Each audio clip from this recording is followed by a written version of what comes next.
Você está no canal Eu Estudo a Lição com o pastor Samuel Camilo. Hoje é terça-feira, dia 21 de dezembro de 2021. E o tema que estudaremos na nossa lição da escola sabatina será a morte de Moisés. O texto que serve como base para o nosso estudo hoje é um texto um pouco mais longo, mas eu gostaria de lê-lo com vocês. É o texto de Deuteronômio, capítulo 34, versos 1 a 12. Por favor, mantenha-se atento aqui na leitura. O texto diz assim: Então Moisés subiu das campinas de Moabe ao monte Nebo, até o topo do Pisga, do lado oposto de Jericó. Ali o Senhor lhe mostrou toda a terra, de Gileade a Dan, toda a terra de Naftali, a terra de Efraim, Manassés, a terra de Judá, que se estende até o mar Mediterrâneo. Ali o Neguebe, o vale do Jordão, com Jericó, a cidade das palmeiras até Zoar. O Senhor disse a Moisés: Essa é a terra que prometi sob juramento a Abraão, Isaque e Jacó, quando disse: Eu a darei aos seus descendentes. Sim, prometi que você, ou permiti que você a visse com seus próprios olhos, mas você não atravessará o rio para entrar nela. Assim, Moisés, servo do Senhor, morreu ali, na terra de Moabe, conforme o Senhor tinha dito. Ele o sepultou num vale, junto a Bet-peor, em Moabe, mas até hoje ninguém sabe o lugar exato.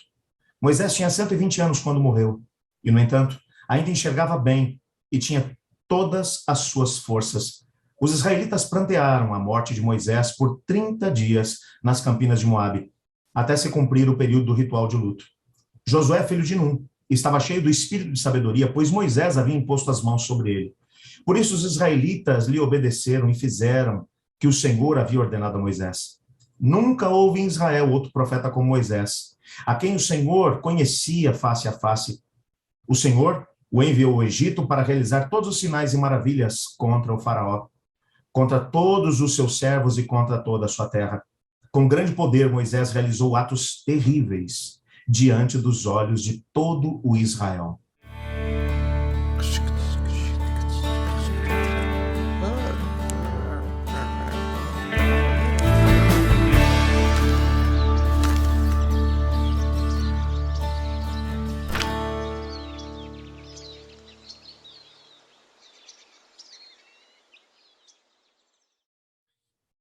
Num primeiro momento de leitura desse texto, parece que Deus estava tentando fazer com que Moisés sofresse por causa das escolhas equivocadas que ele tinha feito. Moisés tinha se dedicado uma vida inteira para poder servir a Deus, o Senhor. Agora, Deus pede para que ele suba o monte. No livro Patriarcas e Profetas, encontramos algumas informações importantes. O texto vai mencionar que Josué acompanhou Moisés até o pé do monte. Mas então, Moisés olhou para Josué e disse: Josué, agora você fica aqui e eu vou sozinho. Houve uma despedida emocionante ali entre os dois. Você pode imaginar aquele momento, Moisés abraçando Josué, que havia sido seu servo durante tanto tempo. Josué tinha a convicção de que aquele era o momento da separação dos dois. Moisés continua agora subindo o monte. Ele vai subindo o Monte Nebo, num dos seus picos mais elevados, o Monte Pisga. Ele agora se encontra, ele chega até o local em que Deus havia ordenado que ele estivesse, e agora o Senhor se apresenta diante dele. Primeira coisa que Deus vai dizer: Moisés, olhe para essa terra. Do alto do Monte Pisga ele conseguia ver as planícies de Jericó. Quando você vê a descrição que é mencionada no capítulo 34 de Deuteronômio, seria completamente impossível, mesmo que Moisés tivesse uma visão perfeita, conseguir enxergar dali toda a terra como ele fez, de uma extremidade até outra. Ellen White vai explicar para a gente que ele teve ali uma visão de toda a terra. Ele viu absolutamente tudo, de um lado até o outro, todas as coisas bonitas da terra. E alguma coisa foi acontecendo exatamente nesse momento, que é descrito no livro Patriarcas e Profetas, nas páginas 471 e 472. Me permita ler o texto, ele é tão rico que eu não gostaria que você perdesse nenhum detalhe dele. O texto diz: Na solidão, Moisés reviu a sua vida de lutas e dificuldades, desde que havia deixado as honras da corte e de um reino que poderia ter sido seu no Egito, para arriscar o futuro com o povo escolhido de Deus.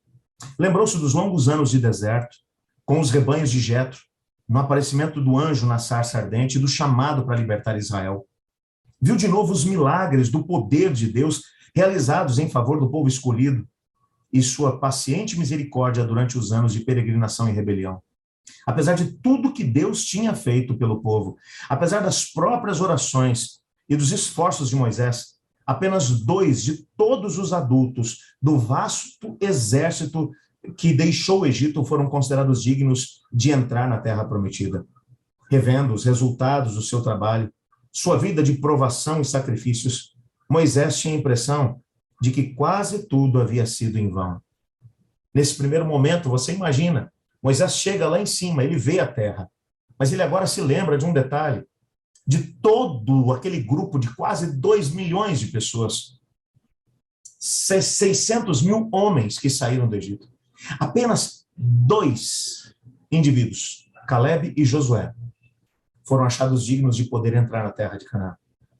Ele olhava agora para todo o esforço, para tudo que ele tinha aberto mão durante toda a vida, e parece que tudo tinha sido em vão. Isso mostra que o coração de Moisés ficou cheio de tristeza nesse momento.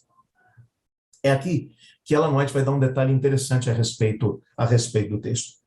Ela vai mencionar aquilo que Deuteronômio 34, verso 4 diz, que Deus olha para Moisés e vai dizer, essa é a terra que sob juramento prometi a Abraão, a Isaque e Jacó, dizendo que daria à descendência deles. Deus olha para ele e diz, essa é a terra, Moisés.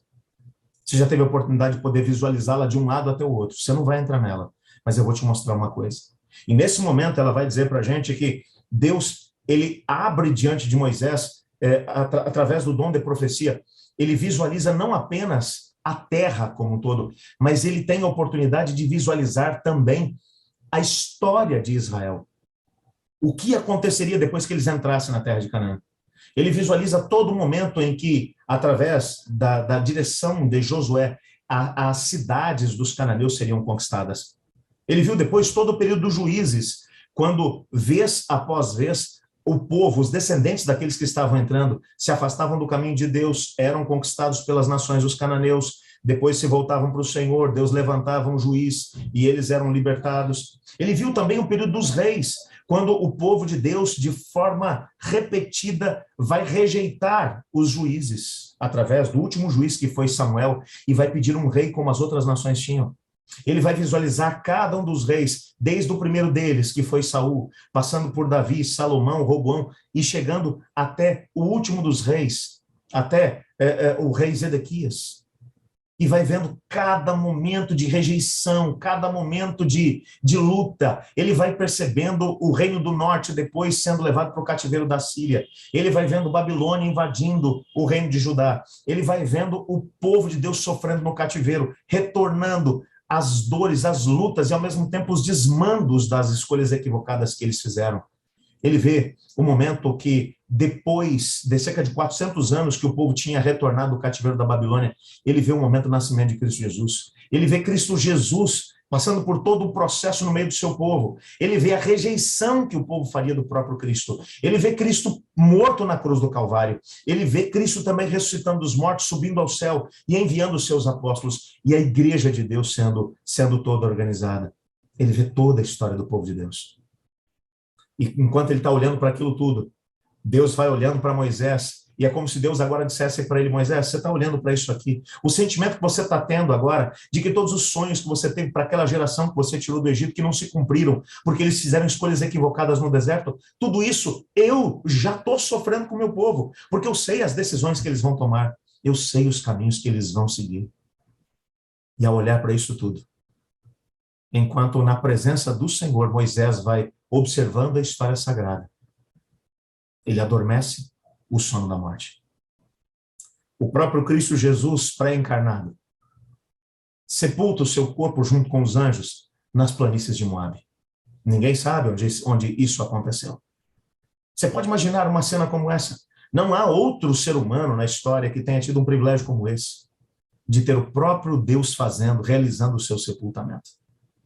Não é à toa que, no final do livro, provavelmente teria sido o próprio Eleazar, filho do sacerdote Arão, quem tenha escrito, talvez, esse último capítulo do livro de Deuteronômio. Mas enquanto esse capítulo está sendo escrito, ele não pode deixar de dizer uma coisa: nunca houve um homem como Moisés, nunca, que tenha falado com Deus como um homem fala com seu amigo. Nunca aconteceu. Ele adormece o sono da morte, deitado no colo do Senhor Deus. E o Senhor faz o seu sepultamento diante dos anjos. Sabe, há um último parágrafo que vai aparecer aqui no nosso guia de estudos hoje, que diz assim: era como se Deus estivesse provocando Moisés, cutucando a ferida. Você poderia ter estado aqui se tivesse me obedecido, mas o Senhor mostrou a ele que, apesar do erro do seu servo, Deus seria fiel às suas promessas da aliança, feita com os patriarcas e também com Israel. Além disso, o Senhor tinha algo melhor para aquele servo fiel e, ao mesmo tempo, imperfeito. Melhor do que a recompensa que ele tinha esperado, sabe? Mesmo quando parece que Deus está tirando o doce da nossa mão, quando às vezes nós queremos muito uma coisa e não conseguimos, você pode ter a certeza de que o plano de Deus sempre vai ser melhor e mais elevado que o nosso. Eu gostaria de orar pedindo a Deus para que Ele nos ajudasse a compreender isso. Talvez hoje alguém esteja estudando junto comigo e olhando para trás nesse ano 2020, olhe para e lembre das perdas que sofreu, das circunstâncias que poderiam ter dado diferente, mas acabaram acontecendo de forma equivocada, de forma que você não gostaria que ela acontecesse. Mas quando você olha para essa história de Moisés, você percebe que, apesar de, às vezes, a tristeza encher o nosso coração, os planos de Deus sempre serão maiores do que os nossos.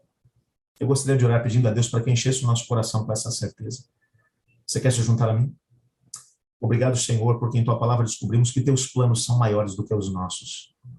Ajuda-nos a termos a mesma fé que Moisés teve nesse último momento da sua vida, confiando plenamente em Deus e depositando sua vida nas mãos do Senhor. Pois oramos em nome de Jesus. Amém. Eu estudo a lição. E você?